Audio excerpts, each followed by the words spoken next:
some provocative kinds of results. So that'd be interesting. And as I understand it, they're still continuing. By the way, when is your next training session for 2009? I have a course starting on 10 December. And how many days is it? It lasts 5 days. It's about 40 hours, 5 days, very intensive.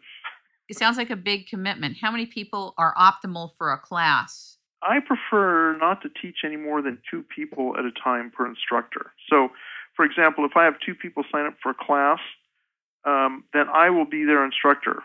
And that's all I will let in. If more people want to sign up, then I will see if I have one of my assistant instructors available. And if I do, then I'll let those people take the class as well. So, boy, that's very different than what I'm seeing in the commercial remote viewing, quote, online market and market in general.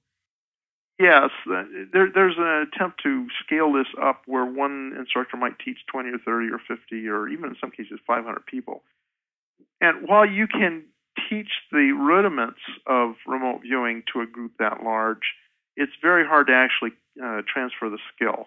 Got it. Because a lot of teaching remote viewing is actually helping the student as they go through a remote viewing session and going through the process. And you can't do that in a room full of 500 people.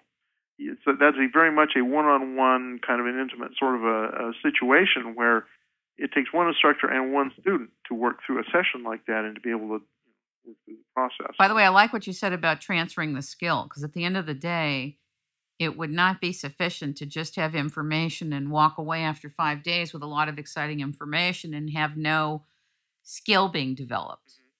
I absolutely agree, which is why I do it this way. And it's unfortunately it isn't. I mean, my courses are relatively expensive compared to the ones that are doing 500 people because I don't have the same economy of scale. It's very much a hands-on kind of a Rolls-Royce sort of a process, right? Rolls-Royce is being hand-built, right, and all that. So I'm not able to teach a lot of students. So I'm obviously not in it for a huge profit here. I have a question about if you could speak for a few minutes about the applications. People are going to go learn remote viewing.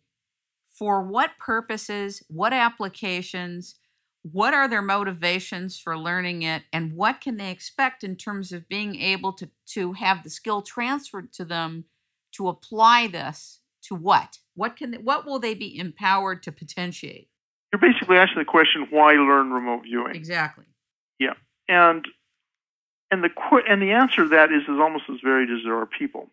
I'll give you the main reason people come to take my classes, and then we'll explore other possibilities. The main reason people come is it's a kind of a self-actualization tool.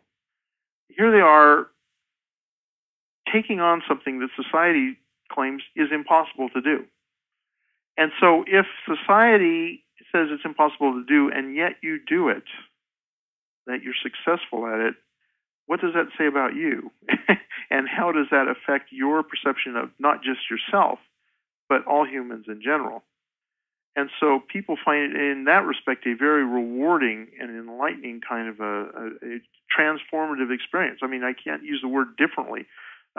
One of the gratifications in this to me is to see a student nail a target, or at least describe it in really pretty good detail, a target they could not possibly have known anything about under normal means, and see what kind of an effect that has on them. It's very, very transformative. They get very excited about it, and they kind of get amazed themselves. Is it almost like finding out that you have an invisible third eye and it has this ability to tap into this infinite hard drive called the matrix and locate with specificity animate and inanimate things? I think it's actually more profound than even that. Okay. I think at least some people, I'm not going to say everybody has the experience quite so profoundly, but I think a good share of the people who take the class and are successful have a realization about their own personal natures that they might have kind of cognitively accepted before, but now they know. It's not just a intellectual kind of a conviction. It becomes a very fundamental conviction that they really are more than their physical bodies, that they really are much a larger kind of an entity than our current physical paradigm of the world wants to claim. They aren't just meat machines, as is often said, but there is something innate in humans and in them individually that transcends nature, transcends the physical part of the universe. I would imagine the whole worldview changes once you have access to that experientially. I think you and I have discussed a little bit about near-death experiences. It's not probably the same character as that, but the implications are kind of the same. That the same kind of transformative experience that affects some people with near-death experiences, at least is of the same character as the kind of experience that people can have when they're successful in remote viewing. Well, what makes for a good remote viewer? Well, that is a very good question. In your experience so far? I would say that first, one of the most valuable things is an open mind. The folks who come to my courses who think they already know what being psychic is all about tend to have quite a struggle because they're not able to let go of their preconceptions about it. And whatever it amounts to, there are a myriad of different ways people can approach ESP, can approach psychic experience. It's bound to be that some are better than others, and some are more successful than others, because there's a lot of, I guess I could call it cultural baggage attached to any number of these metaphysical systems. There's some presumptions and stuff that probably don't have anything to do with the process itself, but they can get in the way of being successful. The beauty of remote viewing is, as it was developed in the lab, is that it makes no metaphysical presuppositions about how the universe is, how you do the process. It just found out the rules that made it work and teaches the rules. Kind of gives you the formula, kind of gives you the recipe. And you don't have to, you can believe any darn thing you want as long as when you sit down in your remote viewing session, you do what you're supposed to do to be successful, and you'll succeed. In some ways, it's interesting. It's kind of made me doubtful about any metaphysical claims. I'll get people come in and they'll talk about this or that, or I'm trying to think of some good examples. I'm blanking on some on any of them right now, but they'll come in and they'll have an assumption about what being psychic is about, and they'll have some metaphysical context, and I don't know what to say to it, because frankly, it's got nothing to do with how it actually works. So the best candidates that would come to your class need to come putting their assumptions to the side and becoming as empty as they can to receive the new input. Exactly. That's a very, very good way of putting it. So that's important. What is this thing called the signal line, by the way, unless I'm taking you too far ahead in the conversation?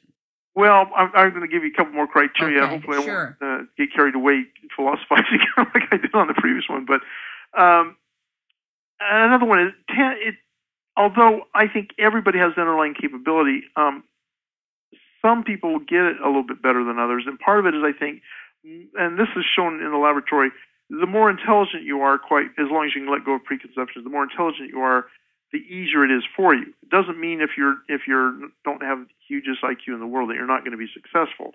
It's just that it becomes easier the smarter you are, I guess.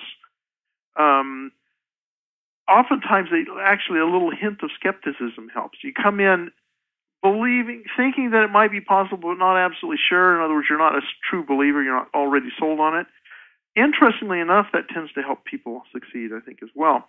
It's also useful to have some kind of creative pursuit, because remote viewing seems to be a very right brain thing. Yeah, like, for example, I'm very right brain, even though I can also be very analytical, but I don't know how to draw at all. I mean, I draw stick people.